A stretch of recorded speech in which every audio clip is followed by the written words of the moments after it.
एक बार क्या बताया था इसने कि मेरी नानी ने कहा था जो राम मंदिर बन रहा है वहाँ पे एक जो है हॉस्पिटल बन जाना चाहिए।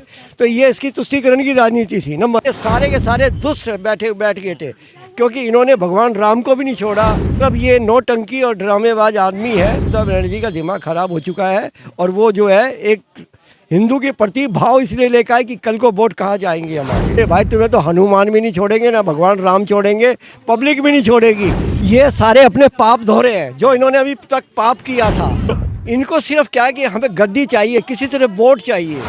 अब इन्हें कोई नज़र नहीं आ रहा है।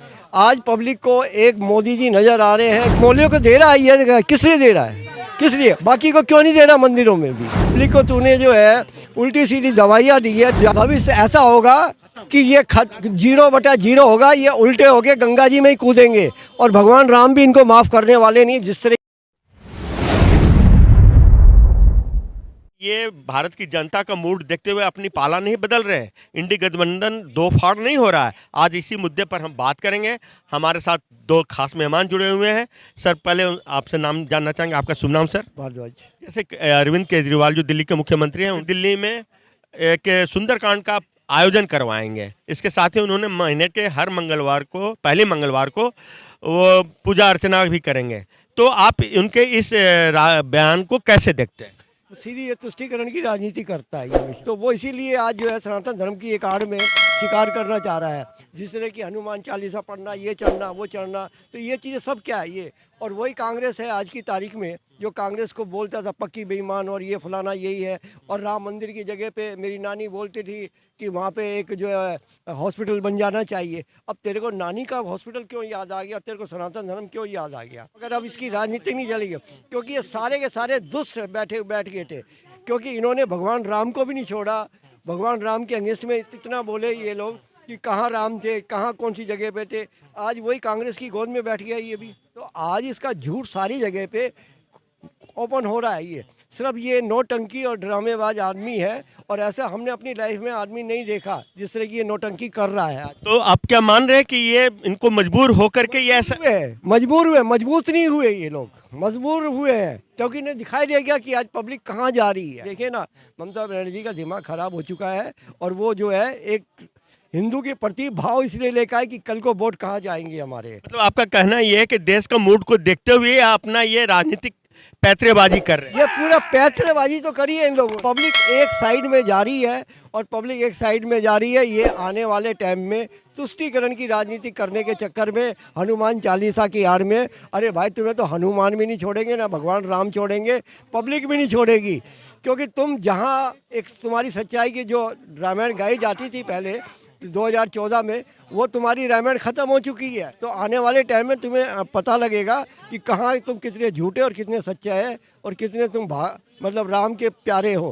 राम से दुश्मनी लेना बहुत सबको महंगी पड़ेगी एक दिन। तो मतलब आप इनके ममता बनर्जी और ये अरविंद केजरीवाल के स्टेटमेंट को देखते हुए अब ऐसा लग रहा है कि जो इंडी गठबंधन है उसके गठबंधन के ये भी एक पार्टनर है। ये सारे अपने पाप धो रहे हैं जो इन्होंने अभी तक पाप किया था।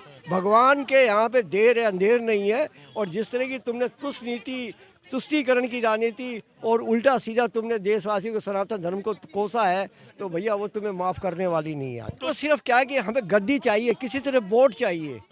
ये मैंने कहा ना कि वोट चाहिए। अब वो वोट इनको नहीं मिलेगी क्योंकि दिल्ली की जनता जाग चुकी है, हर जगह की जनता जाग चुकी है। अब इन्हें कोई नज़र नहीं आ रहा है। आज पब्लिक को एक मोदी जी नज़र आ रहे हैं क्योंकि आज इच्छा शक्ति यही है।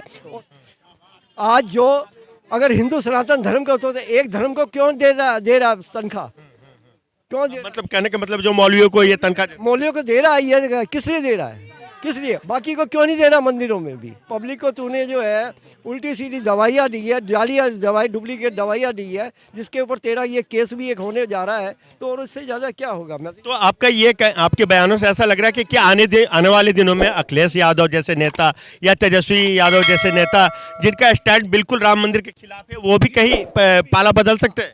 पाला? ये सब पाला बदलेंगे, इन्हें कुछ नहीं दिखाई दे रहा। अब आज 500 साल का मुद्दा कोई कम नहीं था, बहुत बड़ा मुद्दा था, समझे ना।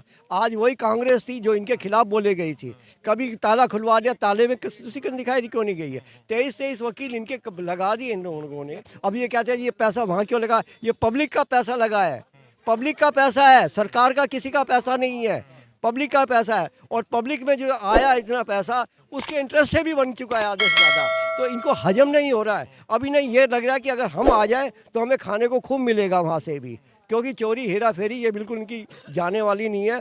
और केजरीवाल जैसा आदमी शायद बहुत ही एक तुष्टीकरण की राजनीति, झूठ का सहारा लेके, काम का सहारा लेके वही कांग्रेस। तब ऐसे में मतलब ये जो इंडी गठबंधन, इसका भविष्य आप क्या देख रहे हैं? इसका भविष्य ऐसा होगा कि ये 0/0 होगा, ये उल्टे होके गंगा जी में ही कूदेंगे। और भगवान राम भी इनको माफ़ करने वाले नहीं। जिस तरह की इन्होंने एक भगवान राम को, एक सनातन का आज 80% वोट ऐसा है कि जो इनको हजम नहीं हो रहा कि हमें कैसे मिले। डिवाइडेशन का रूल अब वोट चलने वाला नहीं है। तो आज की तारीख में जाइए, पता लगेगा इन लोगों को, ये कितना कीर्तन कर ले, ये लेट के भी जाएं तो भी भगवान माफ़ नहीं करेंगे।